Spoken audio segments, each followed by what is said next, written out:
ರಾಜ್ಯ ಕಾಂಗ್ರೆಸ್ನ power sharing politics Delhi shift ಆಗಿದೆ ಸರ್. ಎಲ್ಲ ತೆರೆ ಬೀಳೋ ಸಾಧ್ಯತೆ ಇದೆಯಾ ಇವತ್ತು? ನೋಡ್ರಿ, ಎಲ್ಲ ಸಮಸ್ಯೆಗಳು ಪರಿಹಾರ ಆಗ್ಬಿಟ್ರೆ ಜೀವನನೇ ಇರೋದಿಲ್ಲ, ಗೊತ್ತಾಯ್ತಾ? ಸಮಸ್ಯೆಗಳು ಉದ್ಭವ ಆಗ್ತವೆ, ಪರಿಹಾರ ಕಂಡುಕೋಬೇಕು. ಆ ನಂತರ ಇನ್ನು ಹೊಸ ಸಮಸ್ಯೆಗಳು ಉದ್ಭವ ಆಗ್ತವೆ, ಅದಕ್ಕೊಂದು ಪರಿಹಾರ ಕಂಡುಕೋಬೇಕು. ಇದು ನಿರಂತರವಾಗಿ ನಡೆಯುವಂಥವು. ಸಮಸ್ಯೆ ಉದ್ಭವ, ಸಮಸ್ಯೆ ಪರಿಹಾರ. ಇದು ಯಾವುದೋ ಒಂದು ಸಮಸ್ಯೆ ಇದೆ, ಸಮಸ್ಯೆ ಪರಿಹಾರ ಹೈಕಮಾಂಡ್ನಲ್ಲಿ ಕೊಡ್ತಾರೆ ಅಂತೇಳಿ ನಾವು ನಿರೀಕ್ಷೆ ಮಾಡಿದ್ದೇವೆ. ಬಟ್ ನನ್ನ ಅಸೆಸ್ಮೆಂಟು ಇವತ್ತು ರಾಜ್ಯಸಭಾ ಮತ್ತು ವಿಧಾನ ಪರಿಷತ್ತು ಸ್ಥಾನಗಳ ಬಗ್ಗೆ ಒಂದು ಪೂರ್ವಭಾವಿ ಚರ್ಚೆ ಮುಖ್ಯಮಂತ್ರಿಗಳ ಜೊತೆ ನಡೆಯುತ್ತೆ ಅಂತಕ್ಕಂಥದ್ದು. ಮತ್ತು ನನ್ನ ಒಂದು ನಿರೀಕ್ಷೆ ಏನಂದರೆ ಮುಖ್ಯಮಂತ್ರಿಗಳು ನಮ್ಮ ಕಾಂಗ್ರೆಸ್ ಪಕ್ಷದ ಹೈಕಮಾಂಡ್ ನಾಯಕರನ್ನು ಕೇಳ್ತಾರೆ ರೀಶಫಲ್ ಪರ್ಮಿಷನ್ ಕೊಡಿ ಅಂತ. ಆಗ ಯಾವುದೆಲ್ಲ ಚರ್ಚೆಗಳಾಗ್ತವೆ, KPCC ಅಧ್ಯಕ್ಷರ ಬದಲಾವಣೆ ಮತ್ತು ರೀಶಫಲ್ಲು, ಪೋರ್ಟ್ಫೋಲಿಯೋಸ್ ಚೇಂಜ್ ಮಾಡುವಂಥದ್ದು ಮಂತ್ರಿಗಳಿಗೆ. ಭಾಳಷ್ಟು ಜನ ಮಂತ್ರಿಗಳು ನಾವೆಲ್ಲ ಪಕ್ಷದ ಕೆಲಸ ಮಾಡ್ತೀವಿ ಅಂತ ಹೇಳಿ ಅವ್ರುಗಳನ್ನೇ ಕೂಡ ವಾಲಂಟ್ರಿಯಾಗಿ ಮುಖ್ಯಮಂತ್ರಿಗಳ ಹತ್ರ ಹೇಳ್ಕೊಂಡಿದ್ದಾರೆ. ಸೊ ಹೀಗಾಗಿ ಹೆಚ್ಚಿನ ರಾಜಕೀಯ ಚರ್ಚೆ ನಡೆಯುತ್ತೆ ಅಂತಕ್ಕಂಥದ್ದು ನಿಸ್ಸಂದೇಶ. ಅದು ಎಲ್ಲ ಮಂತ್ರಿ ಸ್ಥಾನಕ್ಕೆಲ್ಲ ಡೆಲ್ಲಿಗೆ ಹೋಗಿ ಲಾಬಿ ಮಾಡ್ತಾ ಇದ್ದಾರೆ ಸರ್, ನೀವು ಯಾಕೆ ಹೋಗಲಿಲ್ಲ? ನಾವೇನು ಮಂತ್ರಿ ಆಗ್ಬೇಕಂತ ನನಗೇನಿದ್ದಿಲ್ಲಲ್ಲ, ಆಗಿದ್ದು ಆಯಿತು, ಬಿಟ್ಟಿದ್ದು ಆಯ್ತಲ್ಲ, ಇನ್ನು ತಿರ್ಗಿ ಏನಿದೆ. ಅದರಿಂದ ಮಂತ್ರಿ ಕೆಲಸ ನೋಡ್ರಿ, ಕೆಲಸ ಮಾಡೋರಿಗೆ ಮಂತ್ರಿ ಕೆಲಸನೇ ಇರಬೇಕು ಅಂತ ಏನಿಲ್ಲ. ನಾವು ಜನಪರವಾಗಿ ಬಡವ್ರ ಪರವಾಗಿ ಏನೆಲ್ಲ ಮಾಡಬಹುದಾಗಿದೆ ಅದನ್ನು ನಾನು ಪ್ರಾಮಾಣಿಕವಾಗಿ ಮೊದಲಿಂದನೂ ಮಾಡ್ತಾ ಬಂದಿದ್ದೀನಿ, ಇವತ್ತು ಮಾಡ್ತೀನಿ, ಮುಂದೆನೂ ಮಾಡ್ತೀನಿ. ಅದಕ್ಕೋಸ್ಕರ ಏನು ಮಂತ್ರಿ ಆಗಬೇಕು, MLA ಆಗಬೇಕು ಅಂತಕ್ಕಂಥದ್ದೇನಿಲ್ಲ. ನನಗೆ ಕೋಆಪರೇಟಿವ್ ಮೂವ್ಮೆಂಟ್ ಇದೆ. ಮೂವ್ಮೆಂಟಲ್ಲಿ ಸಹಾಯ ಮಾಡಲಿಕ್ಕೆ, ಕೆಲಸ ಮಾಡಲಿಕ್ಕೆ ಬಹಳಷ್ಟು ಅವಕಾಶಗಳಿದ್ದಾವೆ. ಹೆಚ್ಚು ಆ ಕಡೆ ಕಾನ್ಸಂಟ್ರೇಟ್ ಮಾಡ್ತೀನಿ. ದೆಹಲಿಗೆ ನಾನು ಹೋಗಲ್ಲ, ನಾನು ಅಮೆರಿಕ ಹೋಗ್ತಾ ಇದ್ದೀನಿ. ಇವತ್ತು ರಾತ್ರಿ ಹೋಗಿ 1ನೇ ತಾರೀಕು ಬರ್ತೀನಿ. ಯಾವುದು ಆಗ್ಬೇಕು? ನಾನು ಪದೇ ಪದೇ ನಿಮ್ಮ ಮೂಲಕನೂ ಹೇಳಿದ್ದೀನಿ, ಪತ್ರದ ಮೂಲಕನೂ ಹೇಳಿದ್ದೀನಿ, ಈ ಗೊಂದಲ ನಿವಾರಣೆ ಆಗಬೇಕು. ಈ ಗೊಂದಲ ನಿವಾರಣೆ ಆಗದಿದ್ರೆ ಪಕ್ಷಕ್ಕೂ ಕೂಡ ಡ್ಯಾಮೇಜ್ ಆಗ್ತದೆ, ಆಡಳಿತಕ್ಕೂ ಕೂಡ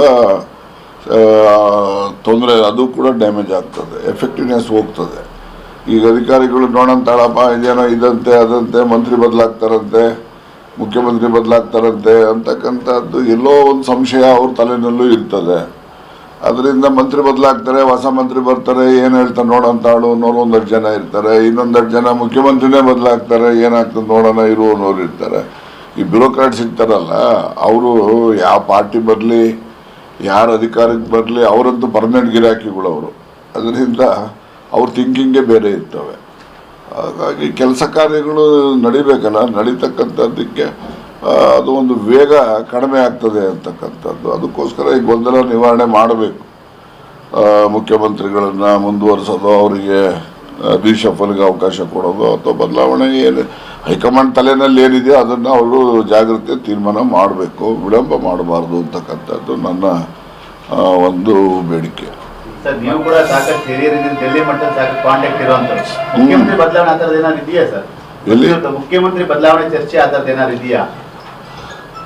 ನೋಡಪ್ಪ, ಅವ್ರ ತಲೆಯಲ್ಲಿ ಏನಿದೆ ಅಂತೇಳಿ ನಾವು ಊಹೆ ಮಾಡಲಿಕ್ಕೆ ಆಗೋದಿಲ್ಲ. ಇದ್ರೂ ಇರ್ಬೋದು, ಇಲ್ಲದೇ ಇದ್ರೂ ಇರ್ಬೋದು. ಹಾಗಾಗಿ ಏನಿದೆ ನೋಡೋಣ. ಈಗ ನಮಗೇನೋ ಇದಾಗಿತ್ತು, 30 ತಿಂಗಳು ಅಂತ ಹೇಳ್ತಾ ಇದ್ದಿದ್ದನ್ನು ಕೇಳಿದ್ದೀನಿ ನಾನು. ಆ ರೀತಿ ಏನೂ ಆಗಿಲ್ಲ ಅಂತಕ್ಕಂಥದ್ದು ಕೇಳಿದ್ದೀನಿ. ಮತ್ತು ಪದೇ ಪದೇ ಮುಖ್ಯಮಂತ್ರಿಗಳು ಸ್ಪಷ್ಟನೆ ಕೊಟ್ಟಿದ್ದಾರೆ. ನನಗೇನು ಆ ಥರ ಇಲ್ಲ. ಯಾವತ್ತು ರಾಹುಲ್ ಗಾಂಧಿಯವರು ನೀವು ಯಾವ ರೀತಿ ನಡ್ಕೋಬೇಕು ಅಂತ ಹೇಳ್ತಾರೋ ಆಗ ನಡ್ಕೊಡ್ತೀನಿ. ಅವ್ರು ರಿಸೈನ್ ಮಾಡಿದ್ರೆ ಒಂದೇ ಒಂದು ಕ್ಷಣನೂ ಕೂಡ ನಾನು ಕಾಲ ವ್ಯಯ ಮಾಡೋದಿಲ್ಲ, ರಾಜೀನಾಮೆ ಕೊಡ್ತೀನಿ ಅಂತಲೂ ಹೇಳಿದ್ದಾರೆ. ರಾಹುಲ್ ಗಾಂಧಿಯವರು ಹೇಳ್ತಾರೆ, ಹೈಕಮಾಂಡ್ನವ್ರು ಹೇಳ್ತಾರೆ, ಅದನ್ನು ನಾನು ಪಾಲಿಸ್ತೀನಿ ಅಂತ ಹೇಳಿದ್ದಾರೆ. ಅಷ್ಟು ಹೇಳಿದ್ಮೇಲೆ ಗೊಂದಲ ಏನಿಲ್ಲ. ನಾವು the ball is in the court of the high command. ಅವರು ಅದ್ರ ಬಗ್ಗೆ ತೀರ್ಮಾನ ಮಾಡಬೇಕು. ಸರ್, ಎಲ್ಲರಿಗಿಂತ ಮುಂಚೆ ಸೆಪ್ಟೆಂಬರ್ ಕ್ರಾಂತಿ ಅಂತ ಹೇಳಿ ಶುರು ಮಾಡಿದ್ದೆ ತಾವು. ಅಂದ್ರೆ ಆ ಸೆಪ್ಟೆಂಬರ್ ಮುಗಿದು ಮತ್ತೊಂದು ಸೆಪ್ಟೆಂಬರ್ ಬರ್ತಾ ಇತ್ತು, ತುಂಬಾ ಡಿಲೇ ಆಯ್ತಾ ಅಂತ ಸರ್? ಡಿಲೇ ಅಂತ ಸೆಪ್ಟೆಂಬರ್ ಕ್ರಾಂತಿ ಮತ್ತು ನಾನು ಆಗಿಂದಾಗೆ ಹೇಳ್ತಕ್ಕಂಥದ್ದು ಇವೆಲ್ಲ ರಾಜಕಾರಣದಲ್ಲಿ ಸರ್ವೇ ಸಾಮಾನ್ಯವಾಗಿ ನಡೆಯುವಂಥವೇ. ರಾಜಕಾರಣ ಅಂತಕ್ಕಂಥದ್ದು ಅದು ಹರಿತಕ್ಕಂಥ ನೀರೇ ಹೊರತು ನಿಂತ ನೀರು ಆಗೋದಿಲ್ಲ. ಅದು ಅದರಿಂದ ಸೆಪ್ಟೆಂಬರ್ ಇದೆ, ಡಿಸೆಂಬರೂ ಆಗ್ತದೆ ಅಂದ್ಕೊಳ್ತೀವಿ. ಈಗೇನು ಬರೀ ಕಾಂಗ್ರೆಸ್ನ ಗಮನದಲ್ಲಿ ಇಟ್ಕೊಂಡೇ ಕ್ರಾಂತಿ ಪ್ರಶ್ನೆ ಮಾಡಬೇಡಿ. ಈಗ ನಿನ್ನೆ BJP ಅವ್ರು ಬಂದು ಹೋಗಿದಾರಲ್ಲ, ಏನಕ್ಕೆ ಬಂದು ಹೋದ್ರು ಅವರು? ಅವರಲ್ಲೂ ಕೂಡ ಗೊಂದಲ ಇದೆಯಲ್ಲ, ಅಲ್ಲೂ ಕೂಡ ಬದಲಾವಣೆಗಳನ್ನು ಅವ್ರ ಪಾರ್ಟಿನಲ್ಲಿ ಭಾಳ ಜನ ನಿರೀಕ್ಷೆನೂ ಮಾಡ್ತಾರೆ. ಅದು ಒಂದು ರೀತಿ ಕ್ರಾಂತಿನೇ ಅಲ್ವಾ? ಬರೀ ಒಂದೇ ಪಕ್ಷಕ್ಕೆ ಸೀಮಿತವಾದಂಥ ಬದಲಾವಣೆಗಳನ್ನು ನಾವು ನಿರೀಕ್ಷೆ ಅಲ್ಲ, ಎಲ್ಲ ಪೊಲಿಟಿಕಲ್ ಪಾರ್ಟಿಲೂ ಕೂಡ ನಡೀತಾ ಇರ್ತವೆ ಅಲ್ಲ.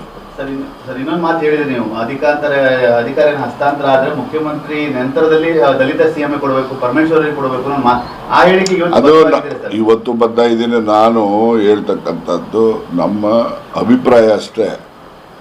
ಅಂತಿಮವಾದ ನಿರ್ಣಯ ಹೈಕಮಾಂಡ್ನವ್ರದ್ದೇ.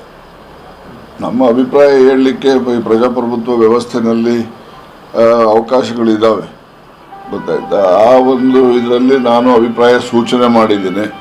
ಅಂತಿಮವಾಗಿ ಹೈಕಮಾಂಡ್ನಲ್ಲಿ ಏನು ನಿರ್ಣಯ ಆಗ್ತದೆ, ನಿರ್ಣಯಕ್ಕೆ ನಾವೆಲ್ಲ ಬದ್ಧತೆಯನ್ನು ಕೂಡ ತೋರಿಸ್ತೇವೆ. CM ಜೊತೆ ಕೆಲವು ಸೀನಿಯರ್ಸ್ ಮಿನಿಸ್ಟ್ರು, ಕೆಲವು ಬೇರೆ ಬೇರೆ ಮಿನಿಸ್ಟ್ರುಗಳೆಲ್ಲ ಹೋಗಿದ್ದಾರೆ. ಈ ಮಂತ್ರಿ ಸ್ಥಾನ ಕಳ್ಕೊಳ ಭೀತಿಲಿ ಹೋಗಿದಾರ ಅಥವಾ ಉಳಿಸ್ಕೊಳ ಭೀತಿಲಿ? ಇಲ್ಲ, ಅವನ್ನೆಲ್ಲ ಕನ್ಸಲ್ಟ್ ಮಾಡ್ತಾರೆ. AICCನಲ್ಲಿ ಮಂತ್ರಿ ಬಹಳಷ್ಟು ಜನ ಮಂತ್ರಿಗಳು, ಸೀನಿಯರ್ ಮಂತ್ರಿಗಳ ಪಕ್ಷದ ಕೆಲಸಕ್ಕೆ ನಮ್ಮನ್ನು ನಿಯೋಜನೆ ಮಾಡಿ ಅಂತಕ್ಕಂಥ ಬೇಡಿಕೆನೂ ಕೂಡ ಈಗಾಗಲೇ ಮುಖ್ಯಮಂತ್ರಿಗಳಲ್ಲಿ ಇಟ್ಟಿದ್ದಾರೆ. ಅದರಿಂದ ಮುಖ್ಯಮಂತ್ರಿಗಳು ಹೋಗುವಂಥ ಕಾಲದಲ್ಲಿ ಎಲ್ಲರೂ ಹೋಗಿದ್ದಾರೆ ಅವ್ರ ಸ್ವಇಚ್ಛೆಯಿಂದ.